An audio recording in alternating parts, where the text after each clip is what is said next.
Hey there, YouTubers. All right, so I'm getting a lot of questions on the channel about, whether I should upgrade to 10th gen, whether I should get 9th gen or 10th gen, and all that stuff, right? So nice that I'm getting those kind of questions. Of course, you log into some of the big sites and ask those questions, you most likely will not get a response. But hey, on these smaller channels like mine, we do try to take care of our viewers.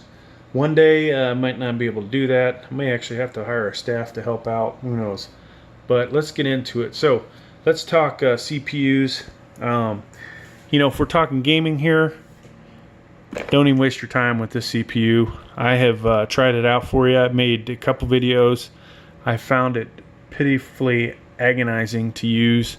And of course, this is not going to pair up good with something like a RTX 2070 Super. So no matter how good a graphics card I have, I can't do anything about how lousy the CPU is.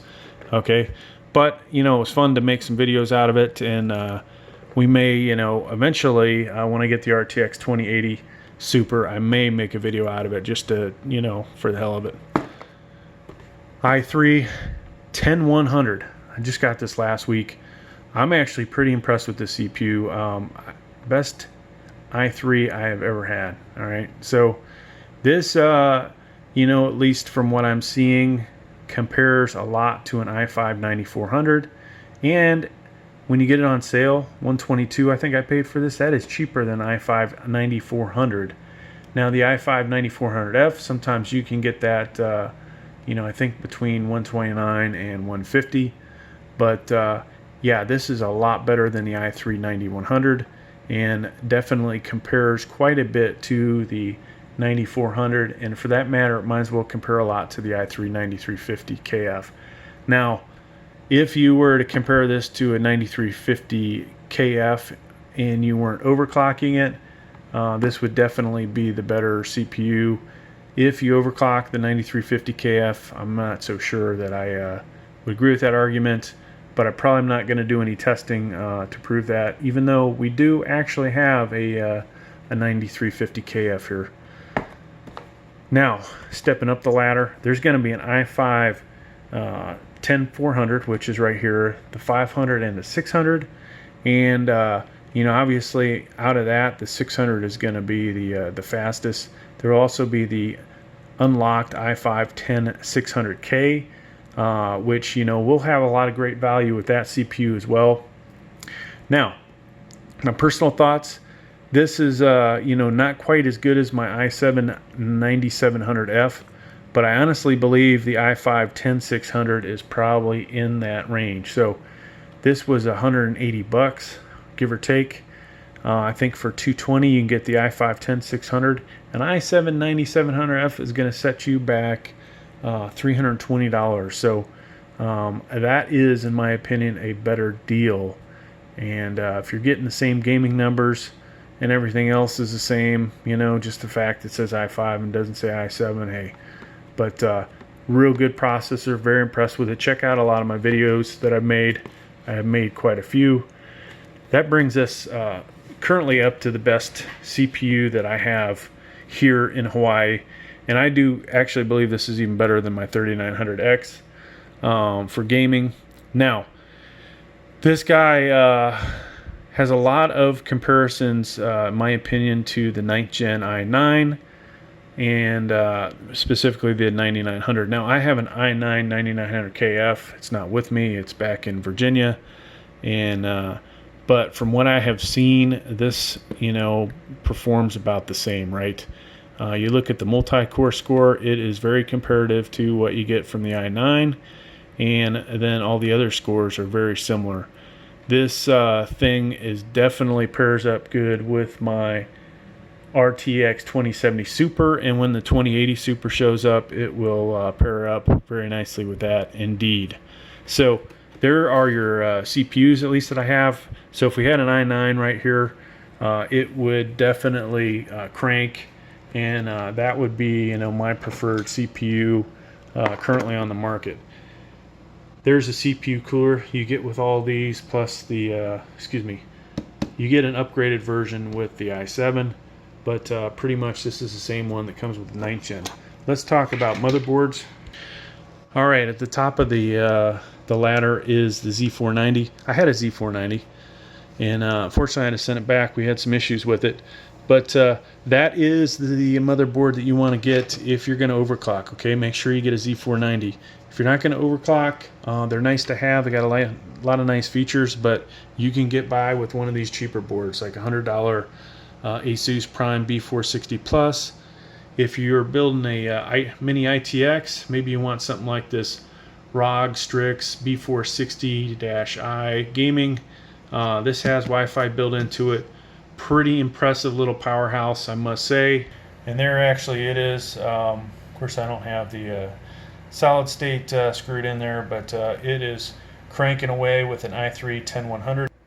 And then over here we have the Asus one, which is also not bad deal at all. All right, so why not consider 10th gen?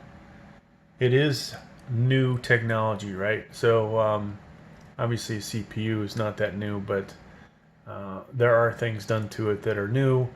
There will be bugs, glitches, things like that that hopefully BIOS updates will get rid of. Now, I've already sent one of my 10th gen motherboards back. It had some issues, and whether a future BIOS update would have solved that, I don't know.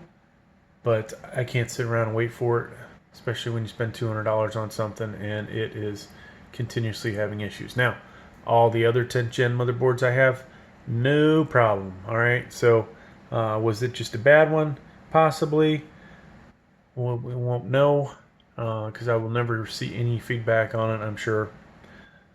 But that would be my only real negative on why not to jump into the 10th gen arena. All right, so to answer the question, would I recommend 10th gen? I definitely would do it. When you look at the price points on these compared to the 9th gen chips, you are getting much more value out of these. Now the motherboards might cost you a little bit more. I don't have any of them here, but a micro ATX board, you know, you can get those usually I think 65, 75 bucks. Some of them might even be $60. Where these guys are hard to come by right now, and you know, micro ATX board I believe starts about 79 bucks if they're available. I think I have an order in for one for 69, which who knows when I'll actually see that. So a little better value on the price of the motherboard with the 9th gen, but this is what we call future proofing. Okay, so you buy these 10th gens, and guess what? You do a BIOS update later, 11th gen comes out, you're still using the same motherboard with 11th gen. So you know, you saved yourself some money there if you decided that you wanted to jump from 9th to 11th. Instead of just hitting the 10th button, you get to jump to 11th later on. Okay, so that would be my opinion on why you would probably want to consider this here 10th gen over the 9th gen. Plus the value of these CPUs, much more value in these. Now, other reasons to consider the 10th gen over 9th gen, the RAM speeds are higher on these. So you can definitely go up and spend a lot of freaking money on RAM. So that's a positive there. If you know it really does make that much of a difference. I'm still kind of, I've proven it to myself it does, but for the price, I'm not sure it really does. Now, you know, the 10th gen also is working really well with all the graphics cards I have on the channel, where I didn't honestly feel that way with the 9th gen. I think the improved single core, quad core, and multi-core that goes with these CPUs, except for that guy, you know, makes a huge difference. All right, folks, in closing, Dave does definitely recommend 10th gen over 9th gen. More value and future proofing are my main two reasons. The rest of the stuff, you know, not that big a deal. They didn't add PCI Express 4.0. There is not anything really significant with solid state drives there because of that difference. The RAM speed, you know, is another nice thing, but it's a nice to have in my opinion. It's definitely more expensive. If it's worth the value, that's a good question. And so that's going to do it, folks. Get your 10th gens. Thank you.